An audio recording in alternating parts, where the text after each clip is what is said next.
राधे राधे बहनों, जय श्री कृष्णा। आप सभी लोगों को नमस्कार और प्रणाम। आपके पास ज़्यादा समय नहीं है, लेकिन आप मकर संक्रांति का लाभ भी उठाना चाहते हैं। दीपदान करना सबसे ज़्यादा महत्वपूर्ण माना जाता है। और दीपदान आप किस प्रकार कर सकते हैं? मकर संक्रांति का दिन दान के लिए, पुण्य के लिए, लक्ष्मी नारायण पूजा के लिए और सूर्य भगवान की पूजा के लिए सर्वोत्तम है। इस दिन यदि आप राम नाम जाप का संकल्प भी लेते हैं, जो कि साल भर करते हैं, तो आपको विशेष लाभ प्राप्त होता है। इसकी वीडियो मैंने चैनल पर डाली हुई है, तो आप ज़रूर जाकर देखिएगा। इसके साथ ही मकर संक्रांति की आपको पूरा दिन किस प्रकार पूजा करनी है, वह भी चैनल पर पड़ी हुई है, तो ज़रूर देखिएगा। मैं बात करने वाली हूँ कि यदि आपके पास समय नहीं है, लेकिन आप पूजा अर्चना करना चाहते हैं, किसी चीज़ का संकल्प लेना चाहते हैं, तो आप किस प्रकार ले सकते हैं।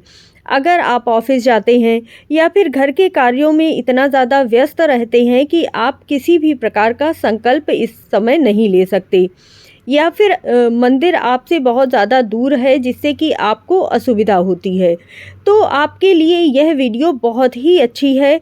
आप इसे पूरा ज़रूर देखिएगा। चैनल को सब्सक्राइब ज़रूर कर लीजिएगा।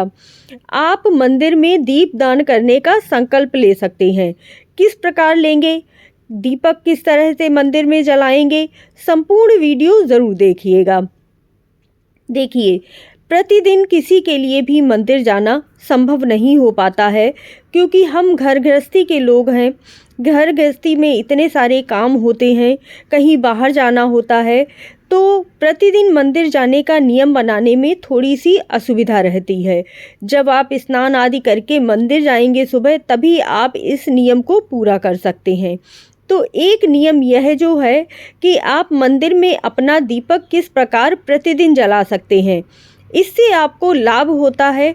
इससे आपके जो भी भाग्य के अनुकूल चीज़ें हैं हो जाती हैं। ऐसा कहा जाता है कि यदि आप शिवालय में एक दीपक जलाकर प्रतिदिन आ जाते हैं, तो आपके ऊपर कोई भी संकट हो वह दूर हो जाता है। प्रभु आपकी हर विनती को सुन लेते हैं।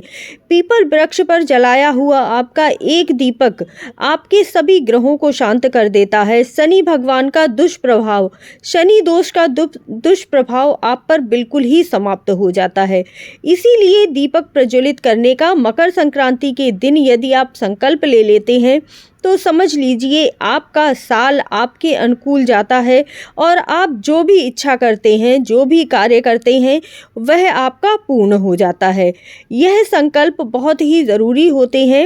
इसीलिए मकर संक्रांति के दिन आपको 14 दीपक अवश्य ही प्रज्वलित करने चाहिए, जो बहुत विशेष होते हैं और आपको पूरी साल के लिए लाभ प्रदान करते हैं। अगर आपके पास समय का अभाव है, तो आप मंदिर में दीपक प्रज्वलित करने का संकल्प किस प्रकार ले सकते हैं। आप मंदिर में, जो भी आपके आसपास मंदिर हो, वहाँ पंडित जी से बात कर लीजिए और साल भर में जितना भी घी लगता है, रुई लगती है, और इसके साथ ही एक बड़ा सा दीपक अपने पास के मंदिर में देकर आइए।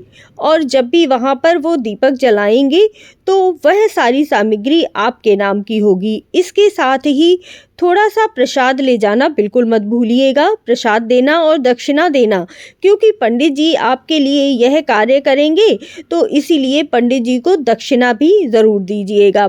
यह दीपक आपका पूरी साल जलेगा, आपके खर्च पर जलेगा, तो इसका आपको बहुत ज़्यादा लाभ मिलेगा। इसी तरह से आप मकर संक्रांति के दिन ही इस तरह से 365 बाती का दीपक बनाकर भी जला सकते हैं। यह दीपक आपका 365 बाती का होगा, इसीलिए साल भर जलेगा। साल भर का दीपक हो जाएगा, तो इसका भी आपको लाभ अवश्य मिलता है। यदि आप इस समय नहीं जला पाते हैं, तो आप कार्तिक मास में भी इस दीपक को जला सकते हैं। इससे भी आपको 365 दिन की बाती जलाने का लाभ प्राप्त होता है। किसी भी नियम का संकल्प लेने के बाद उसका उद्यापन करना भी बहुत ज़रूरी होता है। इसीलिए जो भी पंडित जी आपके लिए दीपक प्रज्वलित करेंगे, उन्हें आपको वस्त्रदान देने हैं, कुछ मिठाई देनी है और दक्षिणा देनी है। और इसके बाद आप स्वयं उस दिन मंदिर जाकर एक दीपक प्रज्वलित करके ज़रूर आइएगा। शिवालय में प्रज्वलित कीजिएगा, हनुमान जी के सामने प्रज्वलित कीजिएगा। जो भी भगवान आपको वहाँ मिलते हैं उन सभी के सामने आपको दीपक प्रज्वलित करने हैं। इस प्रकार से आप 5 से लेकर 7 दीपक अवश्य ही उस दिन जला कर आइएगा। दीपक जलाने का इस दिन बहुत ज़्यादा महत्व होता है। इस तरह से आप मंदिर में अपने दीपक जलाने का संकल्प ले सकते हैं और उसका उद्यापन कर सकते हैं। इसी तरह से मकर संक्रांति पर बेल वृक्ष के नीचे दीपक